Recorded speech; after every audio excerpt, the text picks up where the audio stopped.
The Warhammer 40,000 universe is defined by stagnation and decay. It is a galaxy populated by ancient, crumbling empires locked in endless, grinding wars of attrition, where entire planetary populations are fed into the meat grinder daily.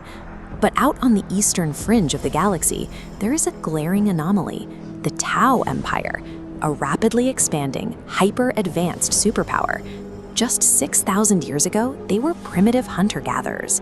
Today, they possess directed energy weaponry, advanced artificial intelligence, and a growing interstellar domain. Their entire society operates on a single guiding philosophy called the Tau Va, or the greater good. Unlike the aggressively xenophobic factions surrounding them, the Tau actively seek out different alien species, offering them diplomacy, advanced technology, and a chance to join a unified, cooperative society. To an outside observer, it looks like a genuine utopia, but an empire does not conquer star systems with pure altruism. There is a deeply rigid, highly engineered engine driving this expansion, and its primary fuel is absolute compliance. The Tau's hyper-accelerated evolution almost destroyed them. During an era they call the Montau, a period of devastating global conflict, the Tau nearly wiped themselves out. They were only saved by the sudden, miraculous appearance of a mysterious group known as the Ethereals. The Ethereals reorganized the survivors into a strict caste system based on their biological traits. Society is now divided into 4 strictly segregated castes. The Earth caste builds, the Water caste negotiates, the Air caste pilots, and the Fire caste fights. The Fire caste serves as the dedicated military arm. When diplomacy fails and a newly discovered civilization refuses the greater good, it is the Fire caste's highly trained mechanized infantry that arrives to enforce compliance. Ruling from the top of the hierarchy are the Ethereals themselves. They serve as the absolute, unquestioned leaders of the empire, issuing edicts that dictate the daily lives of every single citizen and the precise trajectory of their interstellar expansion. This biological segregation eliminates internal conflict. You are born into your caste, you perform your specific function, and you die serving the collective. It makes the Tau a perfectly efficient colonization machine, built entirely on a foundation of inescapable servitude. When the Tau do go to war, they avoid the massive infantry charges used by the Imperium of Man.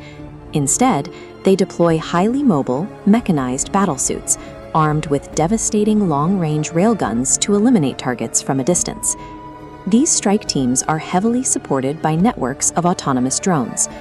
These artificial intelligence units operate independently to project shields, designate targets, and execute complex tactical maneuvers, which drastically minimizes Tau casualties.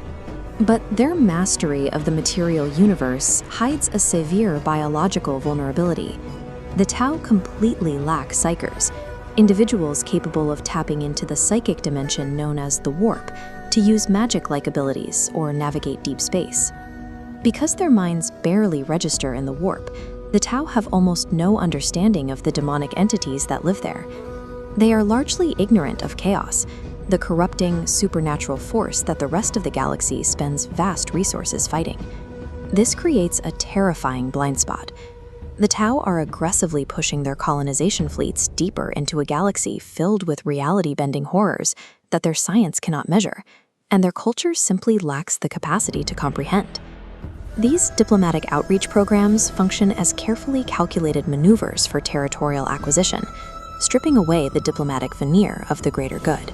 The Water caste presents a stark choice: join as a specialized vassal race or face systematic removal by the Fire caste.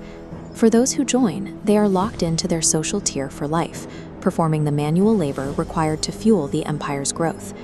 Imperial research suggests the Ethereals command this total loyalty through a combination of latent psychic influence and pheromonal control.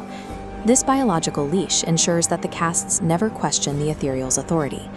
Farsight's recession demonstrates what happens when this biological link is severed.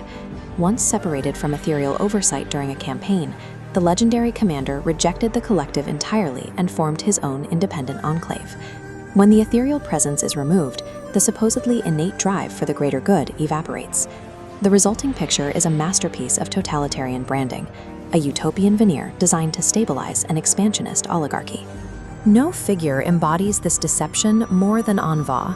As the Ethereal Supreme, he is the oldest and highest-ranking leader in the Empire, and the primary architect behind their massive expansion campaigns. His leadership was put to the ultimate test during the brutal conflict for the world of Agrellan. Here, the Tau expansion finally collided with the full, unyielding military might of the Imperium of Man. During the fighting, the Imperium deployed a Culexus assassin, a specialized Imperial operative engineered to be a psychic blank and hunt high-value targets. This assassin infiltrated a secure bunker and successfully murdered the Ethereal Supreme. Knowing the death of their spiritual leader would shatter the Empire's morale, the Ethereal High Council covered it up. The Anva currently leading the Tau is actually a hard light projection, driven entirely by an artificial intelligence personality matrix. The citizens of the Tau Empire continue to fight, die, and conquer in the name of a perfect society. But in reality, they are an enslaved people, unwittingly marching into the galaxy's darkest horrors, taking their orders from the digital ghost of a dead king.